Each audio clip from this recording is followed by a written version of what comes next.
Hi folks, RSBN founder and CEO Joe Seals here.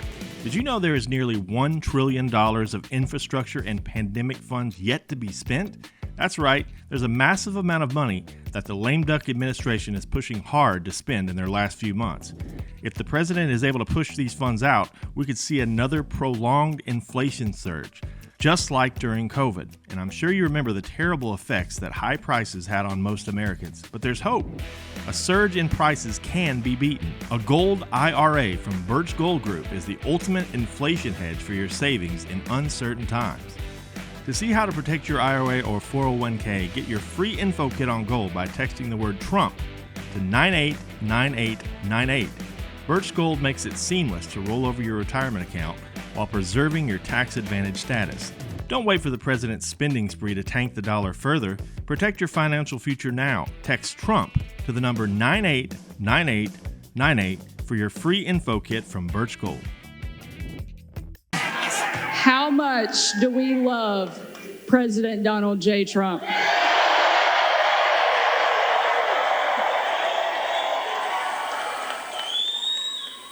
What an incredible night. It is such an honor to be here with you and such an honor to share the stage with my friend and our country's favorite president, President Trump.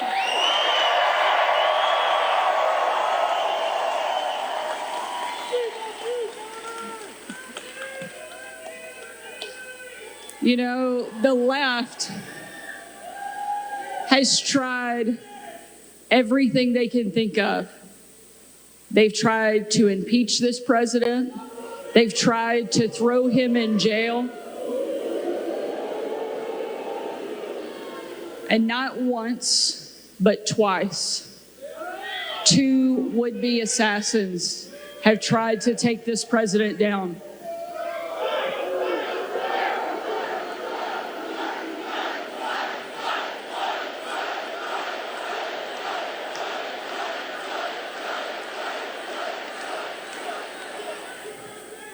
But we're here to let them in on a little secret.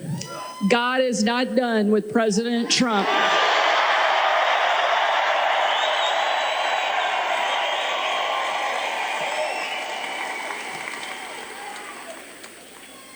He's the toughest guy I know, and he's the fighter that our country so desperately needs right now.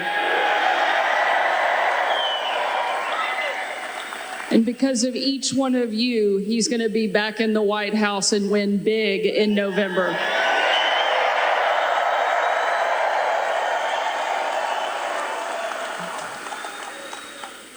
You know, I stand here tonight as the former White House press secretary, a job that I absolutely loved. And now, as the 47th governor and the first woman to ever lead my state.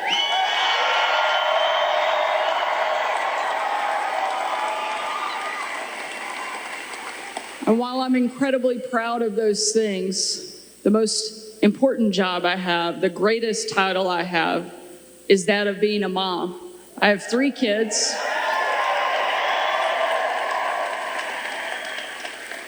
That are 12, 10, and 9. And my kids serve as a permanent reminder of everything that is at stake in this country. And it's why I'm here tonight. Because I want somebody who's going to stand up and fight for my kids. And I know that there is nobody in the country more suited, more qualified, and more prepared to step in and lead and make our country strong, free, and great again as Donald Trump will.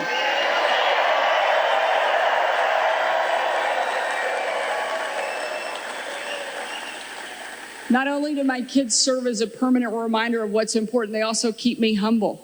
You can walk into a room like this where people cheer when you step onto the stage and you might think for a second that you're kind of special.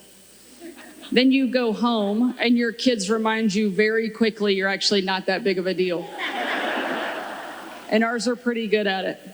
My daughter Scarlett, who's 12 a couple years ago, was getting ready for her first ever father-daughter dance. Big deal at our house. Scarlett didn't just want to go to the dance, she wanted a big reveal. She wanted to come down the stairs and her Prince Charming, my husband, to be there and everything to be this magical, special thing.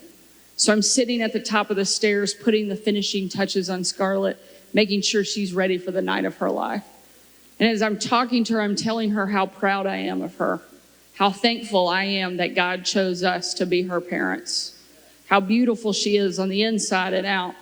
And as I'm having this moment, I start to get a little bit emotional, teared up. As my eyes fill with tears, my sweet daughter reaches up, pats my shoulder, and says, "It's okay, Mommy. One day you can be pretty too." So my kids keep me humble. Unfortunately, Kamala Harris doesn't have anything keeping her humble. You would think after 4 years of straight failure, she would know a little humility. Unfortunately, she doesn't. You would think after 4 years of wide open borders, skyrocketing inflation, and an embarrassment on the national stage, she would be held accountable for the failures of this administration, but she thinks she can walk away and get out of it. But we're not going to let her.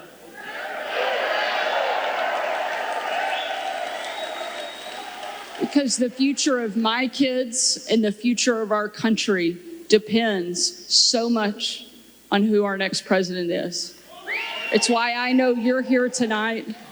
It's why it is so important that we show up in the biggest way possible and send a very clear message. We are finished with the failures of the Biden-Harris administration, and we're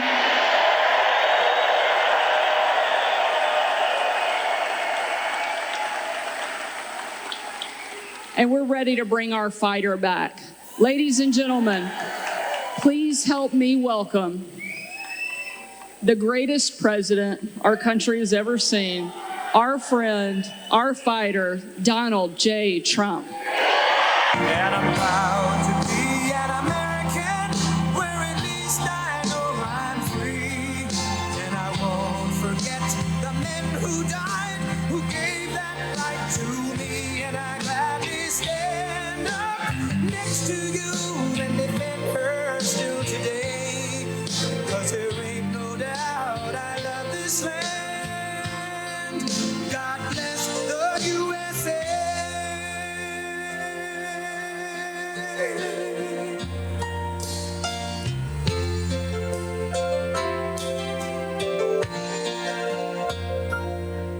From the lakes of Minnesota to the hills of Tennessee, across the plains of Texas, from sea to shining sea, from Detroit down to Houston and New York to LA, where there's pride in every American heart, and it's time we stand and say that I'm proud to be an American, where at least I know I'm free. And I won't forget the men who died, who gave that right to me. And I gladly stand up next to you and defend her still today. 'Cause there ain't no doubt I love this land. God bless the USA.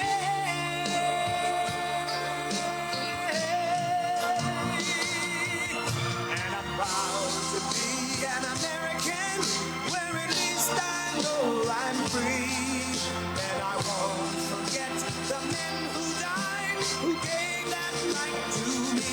And I gladly stand up next to you and defend her still today. 'Cause there ain't no doubt I love this land. God bless the USA.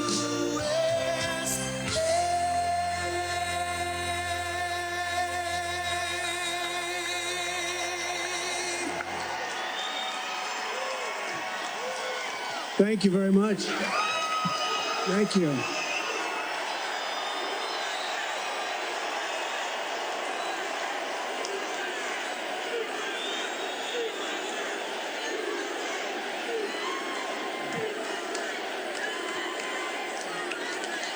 Oh, thank you very much. That's a lot of people for a town hall. Nobody's ever seen a town hall like this. You know, a town hall is supposed to have about 300 people. You have about 8,000 people here. And equally as important, you have about 8,000 people that are not here. They're walking away. But I think we have television outside, right? So they're watching from outside. Would anybody like to change places with them? I thought you were going to say that.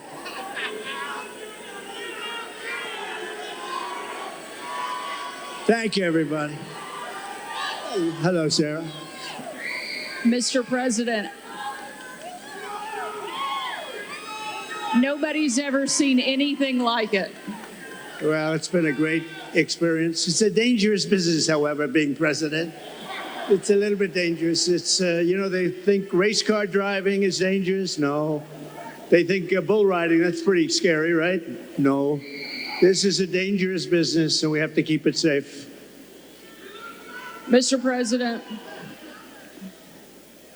I don't think there's a person, certainly in this room tonight, and probably anywhere in the country, that doesn't remember exactly where they were on July 13th, that Saturday, when a horrific thing happened, an attack not just on you, but what I see as an attack on our entire country.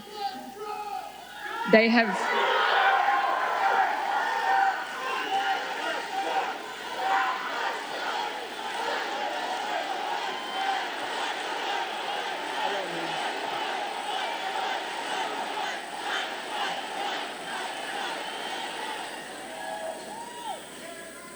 I joined with everyone in...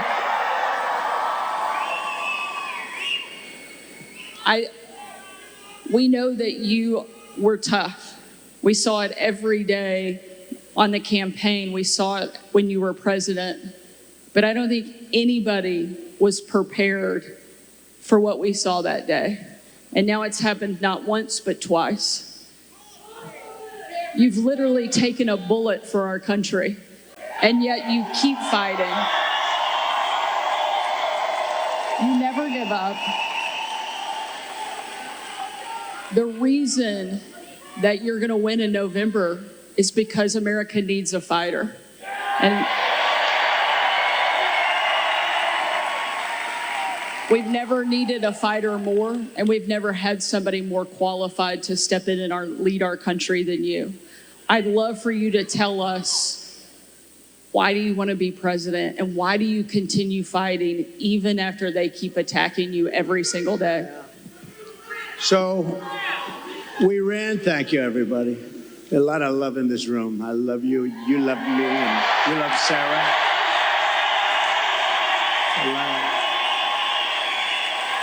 So we ran in 2016, and it was amazing. It was amazing, and we won. We then ran in 2020, and we did much better than 2016. People don't like to hear it, oh, he's a conspiracy theorist, We got millions and millions more votes. We did much better. It wasn't even a contest. I was telling one of the papers, they said, what was the difference? I said, well, the difference is we did much, much better the second time. But we had a lot of things happen. We know what those things are. So what difference? Because now in like 48 days or whatever it might be, we're going to do something that will I don't think it's going to shock the world, actually. I think the world is going to be maybe prepared already. In Europe, they want it to happen. Even though they would not prefer dealing with me in terms of the economics, they still want it to happen because the whole world is blowing up, and they know it's not going to blow up if I'm president here. But so we did great. And honestly, if I didn't do great, if we know what happened, and if that didn't happen, if I didn't do well in 2020, I wouldn't even think about doing this. But we did phenomenally well, and bad things happened, and we're not going to let it happen again. And now I'll tell you, so 2016, a lot of spirit. 2020, we had unbelievable spirit. And then we got let down because what happened should never be allowed to happen in this country again. But I have never seen the spirit like I've seen right now for this race. Never, ever.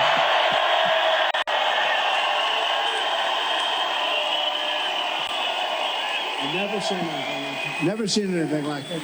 It blows it away from 2016, from 2020. And basically, it's very simple. You're saying what? We're going to seal the border immediately. We're going to drill, baby, drill. You know, we're going to drill at a level. We're going to bring your energy prices down. We're going to try and get rid of a lot of that big lump of inflation that this administration has given us. And I have to say that President Biden called me yesterday. It was very nice. We had a very nice conversation. I appreciated that he called about, you know, what happened the other day. And he says, he's committed. He's committed. No, but, and today, a little while ago, I got a very nice call from Kamala. No, it was very nice. It was very nice. It was very, very nice, and we appreciate that. But we have to take back our country. We have to win. We're going to win, and we're going to make America great again. That's all there is to it. Very simple, right?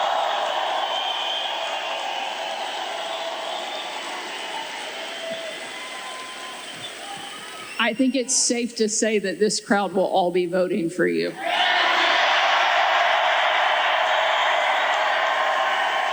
You know, when I think of this state, it's so sad. Years ago, I was given, thank you very much, but years ago, I was given an award as like Man of the Year or something from an area that nobody knew, and the press said, oh, it never happened. Well, then it did happen. They found out where it was, but it was like 15 years ago. A beautiful area, but nobody remembered it. Nobody remembered it all. All of a sudden, like through a miracle, they found out it did exist, and it was there. And I had the speech, and the speech was, don't let them take your automobile industry away. They're taking your automobile industry away. And I don't know why you do it. Now, I wasn't a politician. I was an entrepreneur. I was a real estate developer, doing great, having a lot of fun, doing a much simpler life than this. Who would think that a developer's life is simple, but it's a lot simpler than this. But I said, don't let them do that, because here I am in Michigan, and I was getting an award, and I'm making a speech. I'm saying, what am I going to say? But I just watched Common Sense. I saw them leaving for Mexico, leaving for China. Do you know that right now, and they weren't building them with me, they weren't building anything in Mexico having to do with cars with me, because I said, if you build it, we're going to put a 200%, you're not going to sell one car into this country. But right now, they're building some of the largest auto plants anywhere in the world ever built. I have a friend that does that for a living, very good at it. He's the best, I think. And he's actually a contributor, a supporter, but he builds the plants. And I say, you know, I'd like to go see a plant, a really great auto plant. You know, it's amazing technology, amazing what they do, really incredible, the amount of automobiles they can produce and the size of these things. I'd like to see a real modern plant. And he's the one that does them. And I said, so where would we go? I was hoping he'd say Detroit or someplace up here. But anywhere in this country, I'll take anywhere in this country, right? So will you, my greatest guy right over here. Stand up, will you, please? He's such a great guy. Oh, hi, everybody. We're going to bring him back. We're going to bring him back. We're not just going to keep, you know, you're losing your jobs, the whole thing, but just, so they're building. So I said, where would I go? And let's go take a look at a beauty. He said, well, we'll have to go to Mexico. I said, wait a minute, I'm not interested. No, I want to know here. He said, here we don't build top of the line. We build smaller plants. We build, we just, you know, there's just not that kind of a thing. And I said, isn't it sad? He feels that too. You know, he's a United States guy. But he said, if you want to see the big ones, you're going to have to go to Mexico. They're owned and built by China in Mexico, and there are a number of them going up right now, and they think they're going to make their cars there, and they're going to sell them across our line, and we're going to take them, and we're not going to charge them tax. We're going to charge them, I'm telling you right now, I'm putting a 200% tariff on, which means they're unsellable. Unsellable in the United States. And then you wonder why it gets shot at, right? You know, only consequential presidents get shot at. When I say something like that, you have countries saying this guy, but what can you do? You have to do what you have to do, right? We have to be brave. Otherwise, we're not going to have a country left. So what's happening is they're building these massive auto plants, and they think they're going to make tens of thousands of automobiles and sell them in here. No tax, no nothing. It's not going to happen. When you put on tariffs, tariffs are the greatest thing ever invented. You know, I took in $467 billion from China. Nobody else took in anything, and China's economy is not even doing that well. And Biden, you know, they have not been able, and Kamala, they have not been able to take those tariffs off because there's so much money. And frankly, if they did take them off, this country would be flooded with Chinese cars. You don't have the Chinese cars. We put a pretty good tariff on. It was going to be lifted at some point. Then we had COVID. We did a tremendous job in COVID. We gave you a stock market that was higher than just prior to COVID coming in. And we did a great job. We never got credit. We got credit for the best economy maybe ever. We got credit for having defeated ISIS and having rebuilt our military. We shouldn't have given, Sarah, we shouldn't have given $85 billion worth of equipment to the Taliban, to Afghanistan. In I think the most embarrassing moment in the history of our country. That whole thing was the most. When we were leaving with me. I was the one that got it down to the right number. We were going to keep the big air base, which is exactly 1 hour away from where China makes its nuclear weapons. Think of that, 1 hour away. And we gave it up. We just gave it up. One of the biggest, one of the most, we spent billions and billions of dollars many years ago. The runways can hold more weight than any runway ever built. Think of that. They're, I think, 19,000 feet long, which is, you know, 3 times what a normal runway would be. It's called Bagram. And we were going to keep that because of China, not because of Afghanistan, 1 hour away from where they make their nuclear weapons. So that was a good one. We left, and the way we got out was so embarrassing. And because of that, first of all, 13 dead soldiers. I've gotten to know their families. They're incredible families, but they'll never be the same. Many badly injured, you know. Sarah, nobody ever talks about the soldiers that are badly injured. They talk about 13 dead, and we always have to say that, number one, and great families. But nobody ever mentions the fact that some of the soldiers were hurt so badly, the arms, the legs, the face, like obliteration. We left American citizens behind, and they're not too happy, I can imagine. But if they're living. And we also gave them $85 billion worth of the best military equipment, all beautiful, brand new, between the goggles and the planes and the armor-plated cars. We gave them armor-plated trucks and cars and vehicles and so much. And they're one of the largest sellers now today of military equipment in the world. They're selling this stuff. 777,000 rifles and guns. Think of that. How do you have that anyway? Who would put that? We have 71,000 trucks and cars, and again, many of them armor-plated. So what happened is when Russia looked at that, they said, we're going to invade. We're going to go into Ukraine. If that didn't happen, I don't think, and I guarantee you, if the election were a straight election, we won that election, we should have won that election, everybody knew we won the election, they would have never attacked. Putin never would have attacked, but the oil prices got driven up at $100 a barrel. He made money. He's the only guy who fought a war, and you make money fighting a war, but it got driven up because of their bad energy policies. But when he saw that, and you wouldn't have had, think of this, you wouldn't have had, how different would the world be? You wouldn't have had Ukraine being attacked by Russia. You wouldn't have had October 7th in Israel, where that horrible situation took place because Iran was essentially broke. They had very little money, and we would have made a great deal with them. All we want is we don't want them to have a nuclear weapon. Very simple. That's all we want. We don't want you to have a nuclear weapon. We would have made a good deal with Iran. They would have been happy.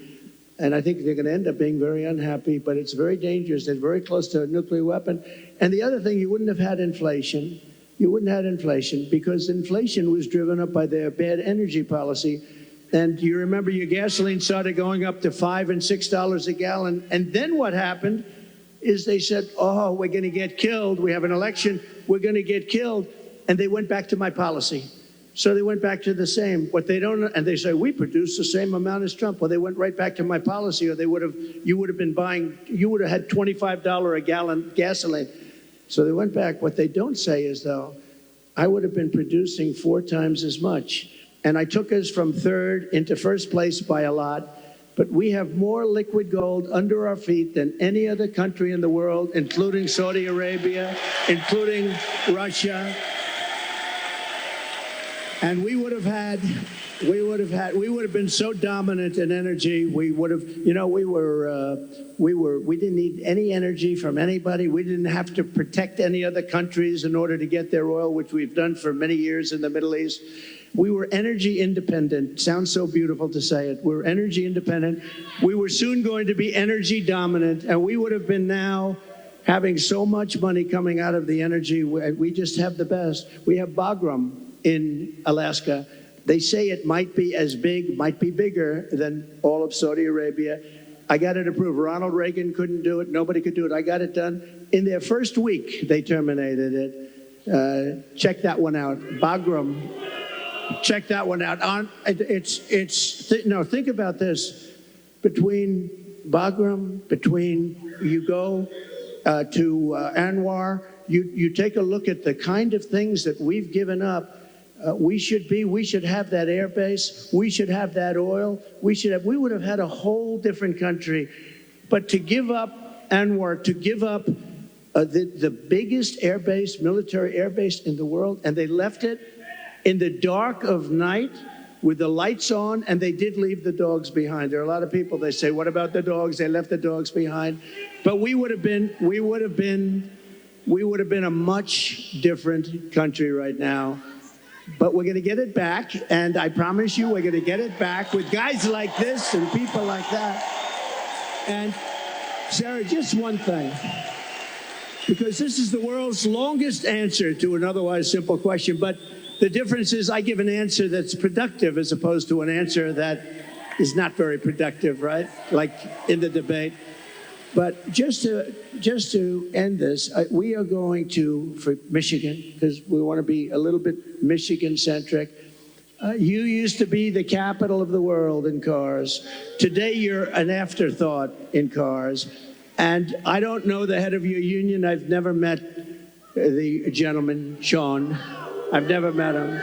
But what he's done to your union and what he's done by agreeing to allow this country to say we're going all electric, which at some point they're going to end up taking back that mandate because that mandate is insane. They want to go all electric basically by 2030.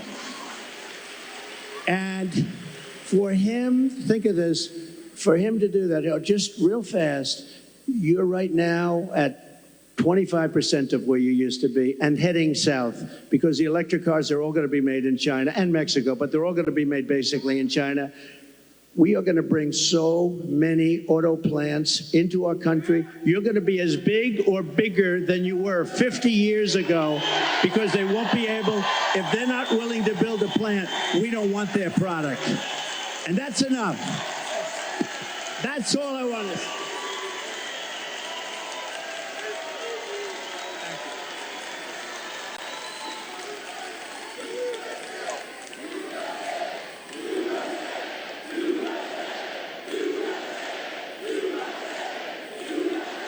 And it'll happen fast.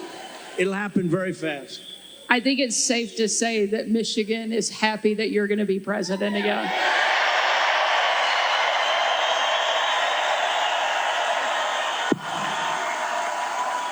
And Mr. President, we don't mind that you give long answers because you actually have something to say, because you actually got something done when you were president.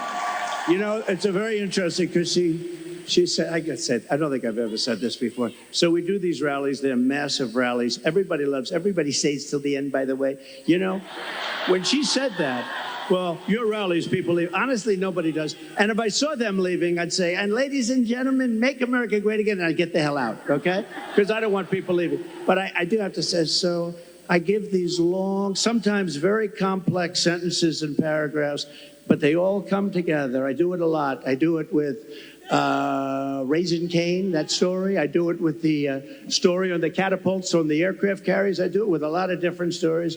When I mention Dr. Hannibal Lecter, I'm using that as an example of people that are coming in from Silence of the Lambs.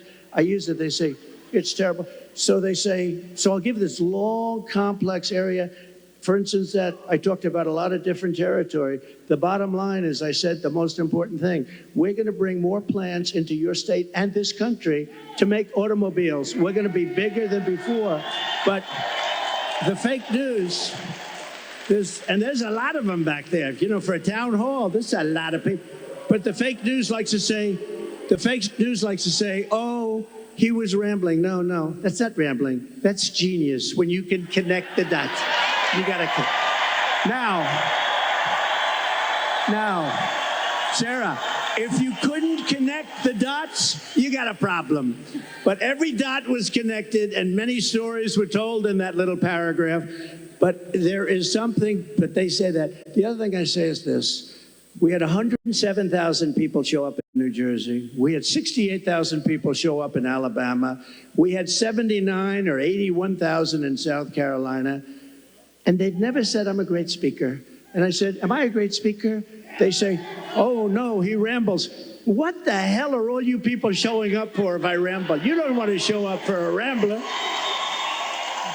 So anyway, thank you very much. Mr. President, no one has done more to fight for the American worker than you, to bring back jobs and manufacturing to this country. Tonight, there's obviously a lot of people that really care about the auto industry here. And tonight we have a question from one of the auto workers, Isaiah, here in the audience that would like to ask a question. Good, sure. Where's Isaiah?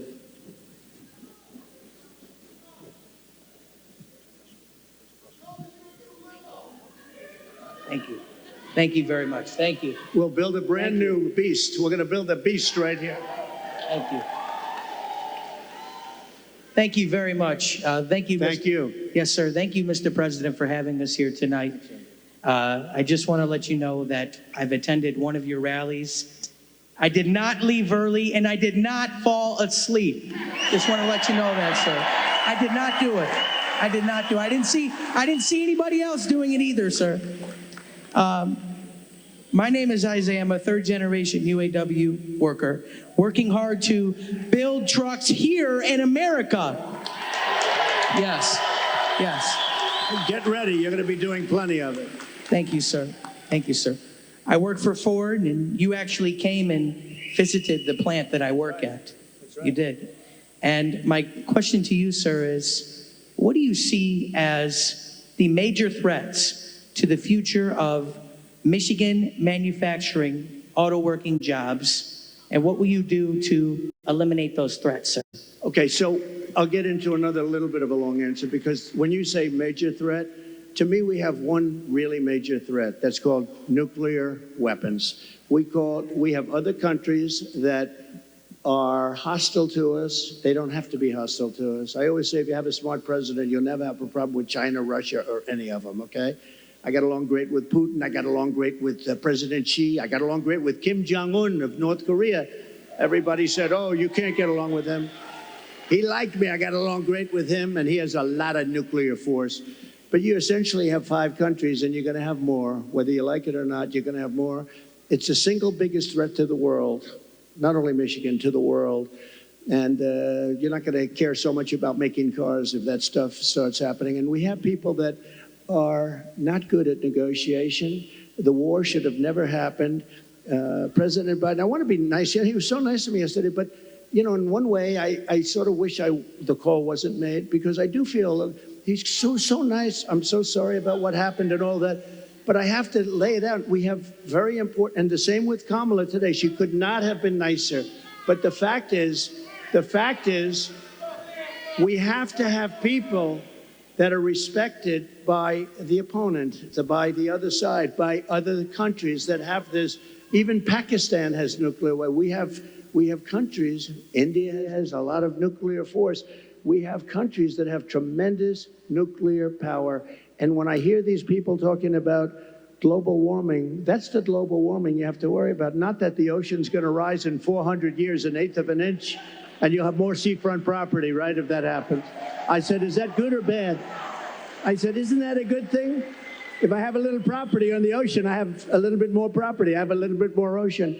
But the fact is that it's a tremendous problem, and we are closer to World War III today than we've ever been. And the difference is, and I say this a lot, this isn't army tanks going back and forth and shooting at each other. This is obliteration. The power of these weapons, and I'm the one that revived it, and I hated to do it, but we had stuff that was 48 years old. They didn't even know if it worked. We have incredible stuff. So does Russia. China has much less, but they're going to catch up over 4 or 5 years. It's the single biggest threat by far to civilization, and nobody talks about it. They talk about global warming. Used to be global warming. They changed the name. You know why? Because the planet's getting cooler now. So now what they call it is climate change, because that covers everything. See, climate change, if it gets hot, cool, these people, I don't know if they're for real, but if they're not, they're covered by the words climate change. If it gets cooler, that's good. If it gets hotter, that's good. Global warming wasn't working so well. But the single biggest threat, okay, now let's assume we have a really smart president, and that's not going to be a threat because we have a lot of power. Doing business with China is a good thing, but you have to have a fair deal. Doing business with Russia, they have so much in terms of minerals and things. The size of their land mass is like 4 times bigger than the United States. The minerals and things they have, we can do great business, and you keep everybody happy. You can solve that problem. But let's talk about the local problem. The local problem is that you have countries stealing your business. Mexico is a very big one. Mexico, this year, we have a deficit with Mexico of $250 billion. Think of this. With Mexico, little Mexico, you think of it as a little innocent place. We're losing our ass to Mexico. China, you don't even have to talk about. We have over $1 trillion this year. I was charging them numbers that were unbelievable, and now he's just totally given up the ghost. And we're going to lose $1 trillion in deficits to China. $1 trillion. That's not sustainable. We're going to turn it all around, and we're going to do it through taxation and tariffs. It will be done in 24 hours, and it'll change the whole planet. Just so you know, Sarah, China became powerful because they charge. They don't call them tariffs. They call it a tax. They don't call it tariffs. The word tariff is a beautiful word to me, but to a lot of people that don't understand, it's not a beautiful word because you have a lot of people that are paid off by these countries. They're taking care of these countries, and they don't care about destroying the United States. They want millions of dollars in fees and consultation, but we will, literally in a period of 24 hours, we can change the whole trading of the whole world. They've taken advantage of our country for years. I stopped it. I stopped so much of it.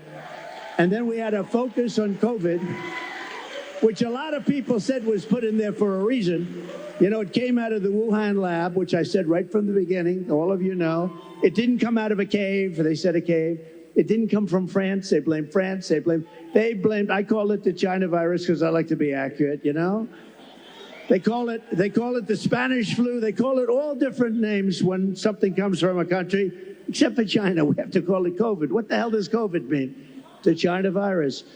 And a lot of people think they did that because they were not happy with me as president. I actually had a great relationship with President Xi, and in his own way, he probably liked me the most, but maybe or maybe not. I saw that Putin the other day endorsed Kamala. And you have to understand, these are major chess players.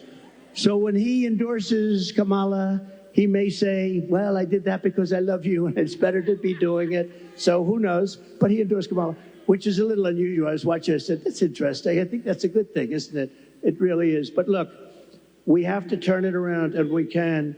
We're going to have a reciprocal trade tax. We're going to have so if China charges 152%, which they do in a car, if we sell a car made here into China, which you don't do because the tax is too high, they say to all your companies and to others, and to Elon Musk, who gave us, he is a great guy. He gave me the strongest endorsement, and he's a really wonderful guy. But they say to him, we don't want your car unless you build your plant in China. And there's nothing wrong with saying that. That's smart people say that. We haven't said it for many years. I said it. We have a lot of plants going up with Apple and other things. I said, you got to build plants. You don't build plants here, we're going to put the tariffs on your products coming in from China. So we can do it quickly, but we're going to have what's called the Reciprocal Trade Act. Now, I dealt with a senator, a very good senator, actually, but he knows nothing about trade. I said, here's what I want to do, Senator. I want to take the reciprocal trade. If they charge us 100%, we charge them 100%. He said, you mean they charge us, we charge them? You got me. How simple could it be? It was sort of cool because he doesn't care. He's a senator, doesn't care about trade, but you know. So we're going to call it the Trump Reciprocal Trade Act, or I'll leave the name Trump off as long as we do it. So when India, which is a very big abuser, he happens to be coming to meet me next week, and Modi, he's fantastic. I mean, fantastic man. A lot of these leaders are fantastic. You have to understand one thing. They're 100%. These people are the sharpest people. They're not a little bit backward. They are at the top. You know the expression, they're at the top of their game, and they use it against us.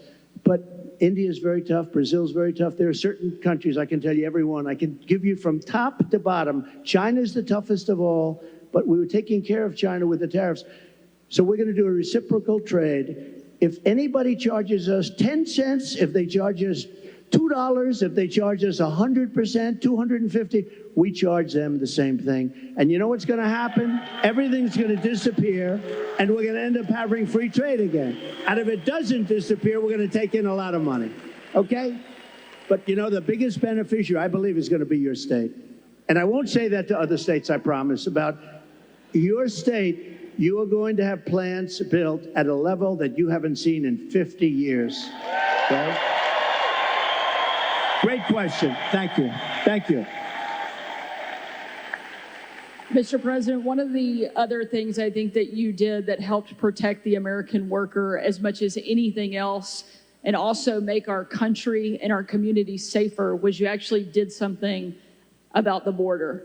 Just this month, there was a woman in my home state of Arkansas who was killed by an illegal immigrant who was drunk driving, that was deported during your administration and came back under this administration because they have failed to protect our country. It's one of the great threats that we face that you actually did something about. A lot. Tell us what you will do on day one to help protect our country. So we're going to be, day one, we're doing two things. Closing the border and baby drill. Two things. We're going to get down the prices.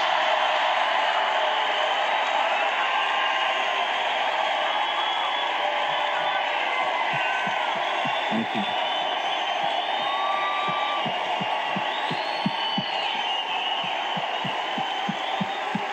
Nice people. I like this crowd. I like this crowd. No, you know what? You're smart people. So, Sarah. Hi, folks. RSBN founder and CEO Joe Steele here. Did you know there is nearly $1 trillion of infrastructure and pandemic funds yet to be spent? That's right. There's a massive amount of money that the lame duck administration is pushing hard to spend in their last few months. If the president is able to push these funds out, we could see another prolonged inflation surge, just like during COVID. And I'm sure you remember the terrible effects that high prices had on most Americans. But there's hope.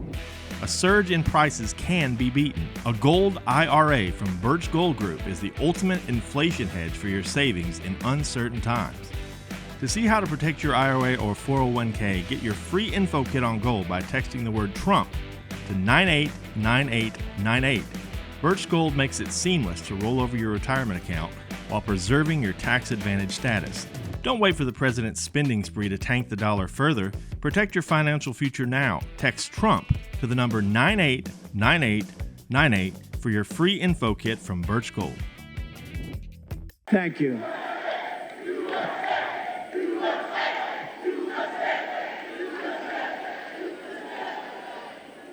So,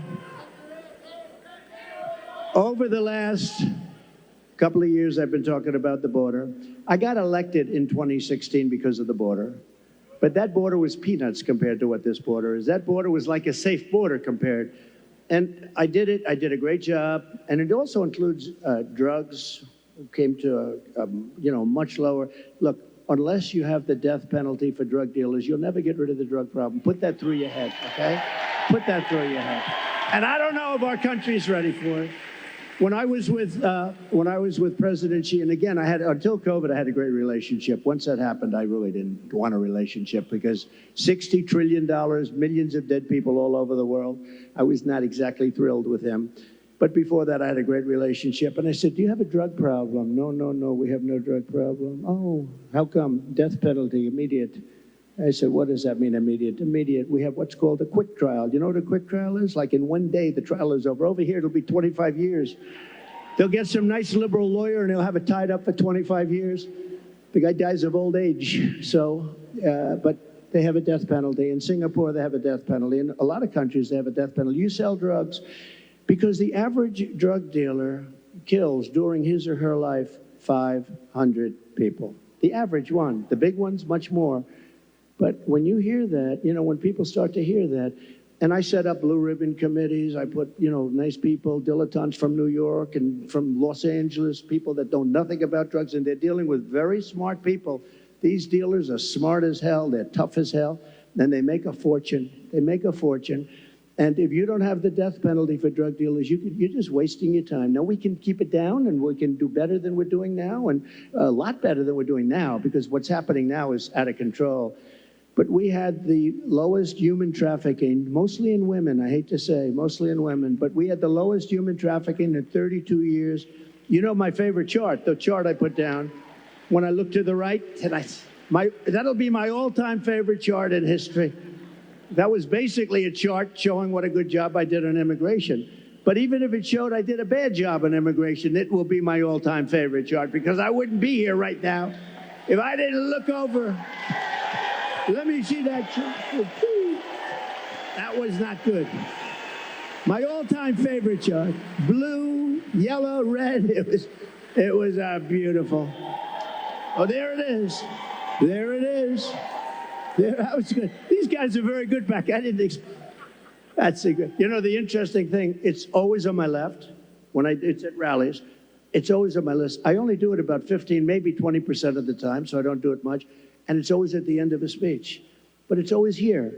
For some reason, they dropped it here. It was at the beginning of the speech, the very beginning couple of sentences. And I turned like a deer bolting, I guess, right? They say good hunters say this. Every once in a while, a deer will bolt prior to the shot. And I don't know, I guess mine was a form of, but I turned around to look at it. It was right here, behind me, actually. And my head was at a perfect angle. It got me. But if you got to be hit, that's the best place. Although it's blood. The doctor, I said, how come so much blood? He said, the ear bleeds more than anything. I said, I'll take it. I'll take it. But it was an amazing thing. And I have to say, because while we're on the subject, because people do like to talk about it. A few days ago, we had an incident. I have to say, Secret Service did a hell of a job. They really did. They caught.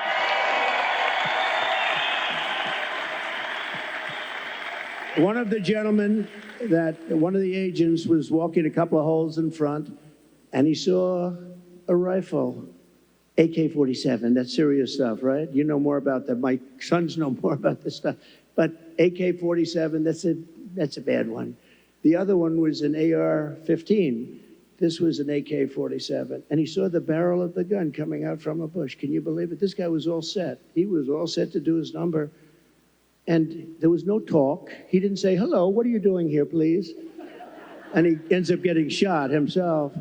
He took his gun, started shooting him. And this guy ran. No, great job. I don't know if where is he? Not here, right? These guys do a great job. Now, they do need more people, and they've been complaining about that for a long time, but he did a great job. But you want to know another sort of a miracle? So the guy is now running for his life, and he's got a car a block away or whatever. And a woman, this is a woman, not a man, a woman, see? Women are smarter than men. I hate to say.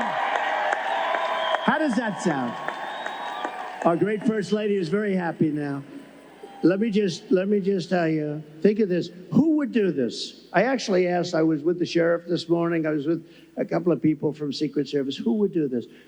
So you now have a man running, not with a gun. He dropped the gun. We found the gun, but he was gone. And a woman driving in a car saw a man on the street, pretty busy street, running. And she followed him. And he got into the car, and she stopped because she thought he was trouble. He looked different. He like trouble. She followed him, it wasn't very far, and parked the car behind his car and started taking pictures of his license plate. Now think of it. And Sarah, think of it. No, seriously, who would do that?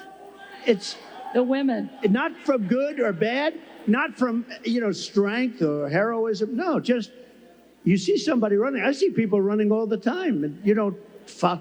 She saw something in this guy that was bad. She may have heard maybe gunshots because there were four gunshots. Actually, the shots, he never got off a shot. The shots were from Secret Service. But think of it, who would do this?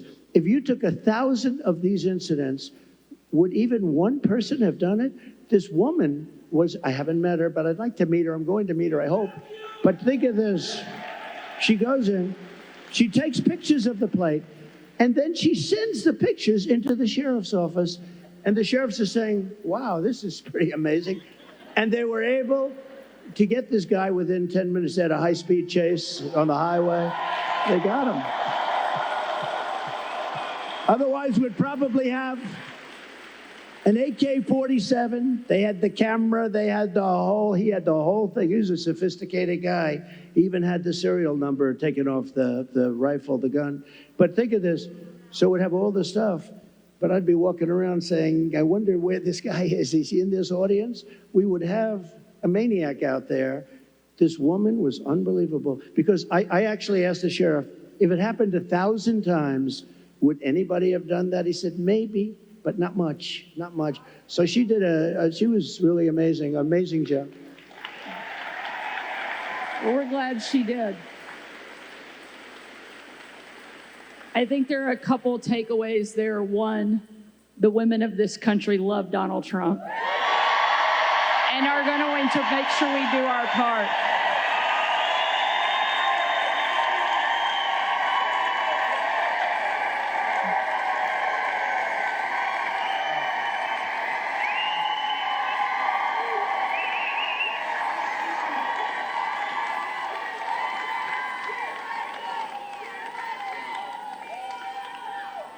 And I think one of the other things that we all know in this room certainly is that God is not finished with you, and he has big plans.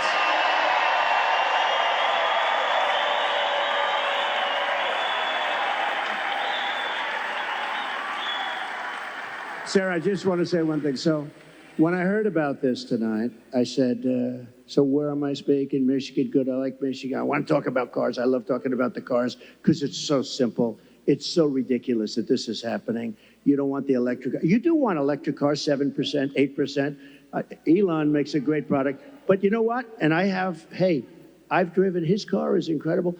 Other cars are incredible. But you have a little thing. But you want to have gasoline-propelled cars. You want to have hybrids. You want to have all sorts.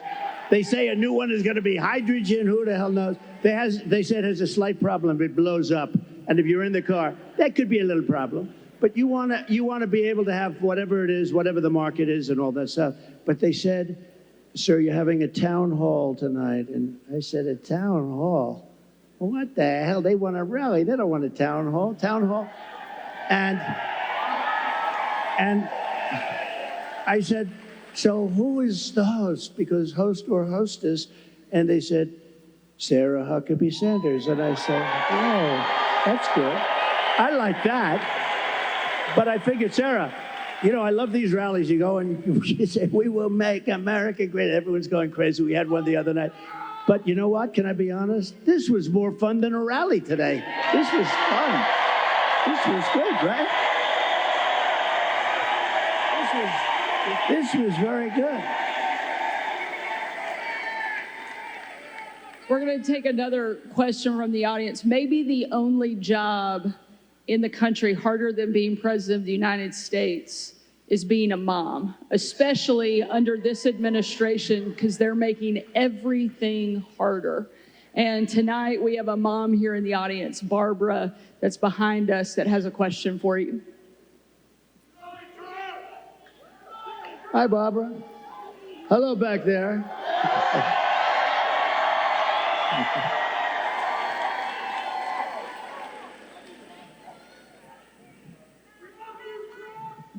Good Hi. evening. Good evening, President Trump. Thank you. For taking our question. Thank you. My name is Barbara. I'm a mom of 3, a grandmother of 7, and 3 great-grands, a registered nurse, retired nurse.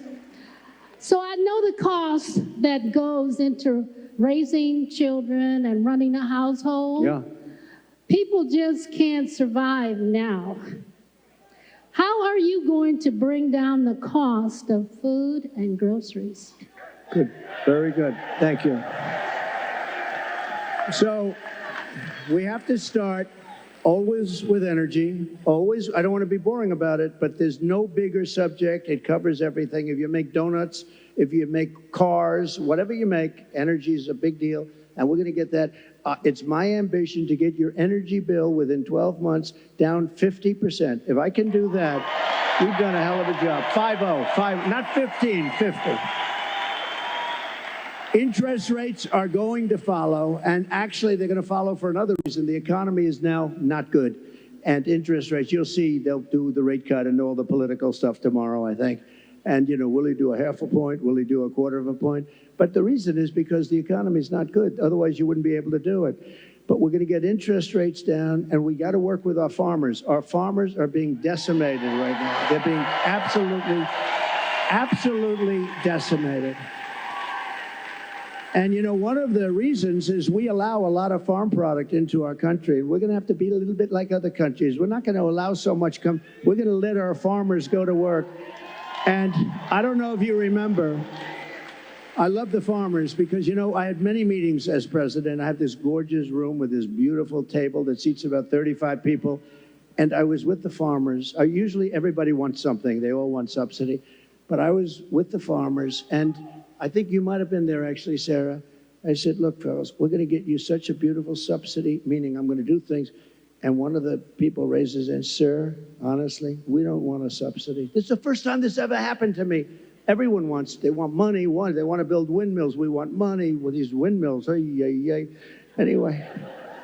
but you know what? It was amazing. He said, almost tears in his eyes, they were getting decimated. We don't want a subsidy. We just want to play, a fair, level playing field. And I said, nobody's ever said that. And I have many industries and many groups of people from different things. They do all different things. It's probably the most dramatic I've ever seen. He didn't want anything. All he wanted was to be able to compete fairly.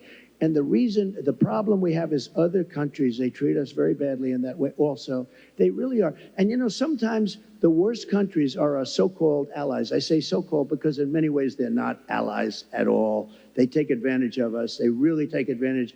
But we're going to do with the farmers. We're going to do what we have to do with the farmers. We're going to put our farmers. And do you remember the expression?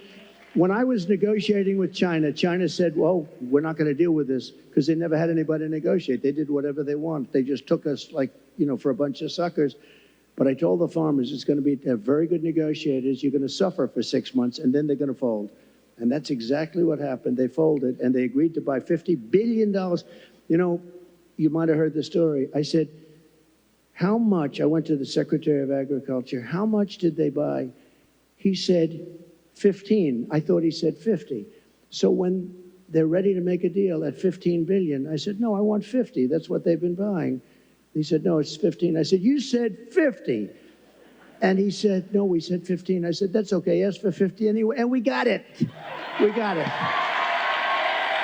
And they buy a lot of our product. But so it's just a great interest rates, energy, and common sense. A lot of it's common sense, everything. I like to say we're the party of common sense. We want to have a strong border. How about we want a strong, all of a sudden they've changed. They didn't want any border. They said walls don't work. 2 things work. What are the 2 things? Wheels and walls. If there's a gorgeous computer down here. In about 2 weeks, it's going to be obsolete. A friend of mine is in that business. He hates it. He said, we come up with a new model, and it's the greatest. About 3.5 weeks later, the damn thing's totally obsolete. The only thing that never gets obsolete is a wall and a wheel. And the wall is what we're talking about now. And, you know, we built hundreds of miles of wall. We then added more than I ever said I was going to do. And then we had that bad election result, that disgusting result. And they never put it up. You know what they did with it? They sold it for 5 cents, and it was expensive wall. It was exactly what the Border Patrol wanted, with the anti-climb plate on top, which I always hated because I didn't like the look of it. But, you know, they demonstrated it. We had mountain climbers and a couple of drug climbers, too. These guys are amazing. They put 100 pounds of drugs on the back, and they go up the wall like it's nothing. But they couldn't get over the plate. So all of a sudden I said, okay, I'll put the plate on. I didn't like it. I liked it better without the plate, but it didn't work quite as well. So this is what we did. We had it. We had the best. We had a thing called Remain in Mexico. You don't have to be a genius to know. Remain in Mexico is a very good thing. And you think that was easy to get. I think Tijuana, Mexico was probably the fastest growing city in the history of the world. Okay, they had hundreds of thousands. They couldn't come in. When they got in, they let everybody pour into our country. The border, just to finish with the border, when I talk about energy, to me it's exciting, but to a lot of people it's not. But it gets exciting because we'll bring down your costs, all that. But what people want to hear, and I believe when I got elected, I believe it was the border that was the biggest thing, and I fixed it, and I did a great job. And I wanted to mention it in 2020, and my people would say, sir, nobody cares about the border. They don't care because I had it fixed. Now I got to fix it again. I believe the border is of the greatest interest. When you look at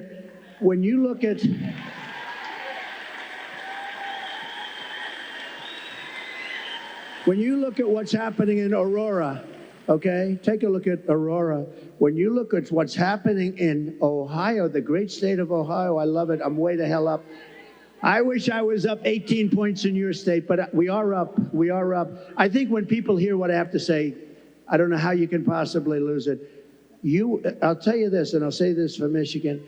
If I don't win, you will have no auto industry within 2 to 3 years. It'll all be gone. And I know you got a little bit of an increase. It doesn't mean that's the small stuff because it's just a temporary thing because you will not have any manufacturing plants. China's going to take over all of your business because of the electric car and because they have the material we don't. What we have is a thing called gasoline. We have gasoline. We have so much gasoline we don't know what to do. They don't have gasoline. So why are we making a product that they dominate? They're going to dominate.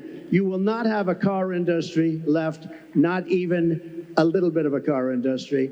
So, and you're going to have electric cars, but you're going to have 7%, you're going to have 9%, whatever it may be. And maybe someday the technology becomes so good that you can do more. I mean, you know, it's fine. But right now, the battery technology isn't there for long term. I always say, I love the electric car, but they don't go far enough. And they don't do well. You know, in Iowa, it was 20 degrees below zero when we had our great success in Iowa. We had a great, and there were cars all over the place. I said, what's wrong with those cars? They don't work well in cold, and they don't work very well in heat.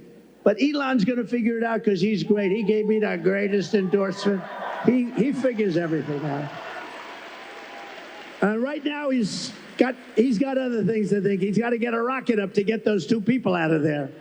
I said, Elon, let's get going. No, they're relying on Elon to get the 2 people. Who would like to be up there right now saying we're coming back home maybe in February? So that was not so good. But Elon will solve the problem. He's great, great guy. And he loves this state, and he loves your whole, everything you're doing here. And he's done a fantastic job. He really has. And if he didn't endorse me, I would not be saying that, okay? I wouldn't be saying that. Thank you. We've got time, I think, for just one more question. When you were president, you built one of the strongest economies our country's ever seen. One of the ways you did that was by passing the largest tax cut in American history. We have a question from Willie who wants to ask you something about taxes and what you're going to do. Good evening, Hi, Willie. Future President Trump. I'm a local contractor in this town. He's a cool-looking guy, too. He's better looking than you. I'm a local contractor in this town, and I live here my whole life. And I'm going to tell you, I'm kind of concerned about crucial Kamala's tax increase. Can you outline for the people what you plan on doing about taxes? Great. It's a great question. Look, she's going to double up your taxes. She wants to terminate the Trump tax cut. Just that is going to lift up your taxes by 44%. Just that one move. And remember, I have it so that, like, if you're a farmer or a small businessman, you have no inheritance tax. They're going to give that up. They're going to give everything. You know, a lot of people don't realize. A lot of people didn't talk about it, but if you have a small business, if you have a farm someplace, a lot of farmers, they have beautiful land, but they don't have the cash, and they leave it to their children, and they're so proud of their children, and the children end up going bankrupt because they have to borrow money to pay off the estate tax. There is no estate tax, and that's something that nobody even talks about, but that's helped. That's saved a lot of families from having to sell their farm or losing their farm. But she's got one thing that's incredible, an unrealized capital gain tax. That will drive every business out of the United States. So what that is I don't know how they can possibly administer. The only ones that are going to make money are appraisers and accountants. So they're taking a business, might have not a lot of money, but it might have great land, and they're valuing it, and what was it this year compared to next year? You got to put down a value, and then you got to go out and you have to pay tax, even though you haven't sold anything. It's the craziest thing I've ever heard. And I don't know how any rich person or any person that's in business can even think of supporting her. It's the craziest thing I've ever heard. So, and they're going to raise the capital gains tax, Willie, a lot. Now, as far as regular, people are going to have to pay a lot more tax. Your taxes, she said, 70 to 80%. Some people will pay 70, 80%. You have to understand, a lot of these people are international business people. A lot of these companies are international. They don't care if they're here or someplace else. They go for the best deal. They go for their shareholders. If they raise the taxes like that, they go to other countries. You know who got a lot of our companies is Ireland. Years ago, they took our pharmaceutical industry because they gave them a better deal. They will leave our country. They will leave all those jobs that we created. And I want people to pay fair taxes and all of that. But she's going to be raising your taxes to 50, 60, 70%. And it's not sustainable. And even for the companies, if they have to pay too much, they're going to leave the country and you're not going to have any jobs. So we have to be very, very careful about it. We have to be very, very careful. And I have to tell you that this has really been an honor. This will be the most fun of any state because we're going to bring back an industry that you can do it. You know, we're going to bring back an industry. And mark my words, if for some reason some tragedy happens, because it would be a tragedy beyond the auto business for the whole country, I really believe that. If a tragedy happens and we don't win, there will be 0 car jobs, manufacturing jobs. It will all be out of here. And that includes South Carolina. That includes other places that are competitors of yours.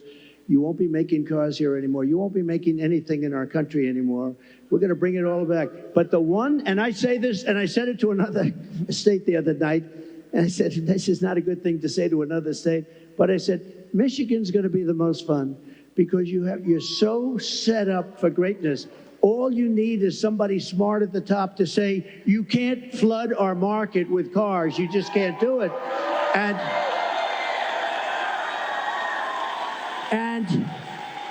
if I say you have to pay 100%, you know China pays a big, but I didn't do the big number yet.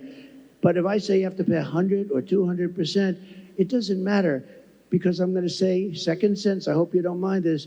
However, if you build your plant in Detroit, or if you build it in Michigan, or if you build it anywhere in the United States for that matter, it seems to be the right location, but we're going to have more fun. So I'm telling them about Michigan, and I'm saying, you know, the story's getting a little bit long because I'm talking about Michigan. I happen to be in another state, but everybody loved it because they know you. You're recognized for this. We're going to get, now, they go from paying 100% tariff to paying nothing. All they have to do is build their factory and spend their hundreds of millions of dollars in your state. This will be like taking candy from a baby. It'll happen first, and you get the credit. I'm going to give you the credit.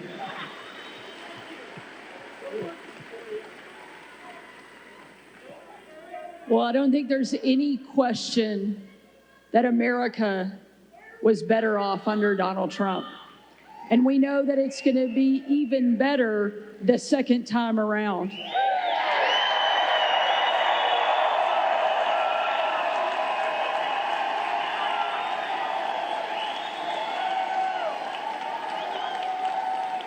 Before tonight, I knew you were going to win the presidency. I had no doubt. Arkansas is going to come in huge.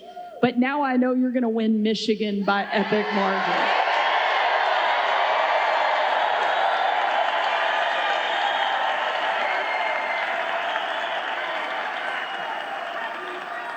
Ladies and gentlemen, we need you to show up. We need you to vote, because the future of my kids, your kids, our grandkids depends on whether or not Donald Trump goes back into the White House. And I know you're not going to let us down.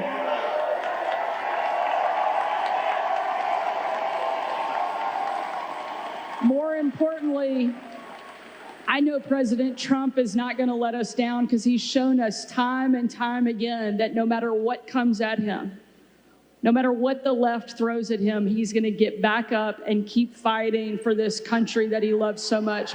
Thank you, Mr. President. Thank you, sir. Thank you, sir. Thank you very much. Thank you, everybody. Thank you, man.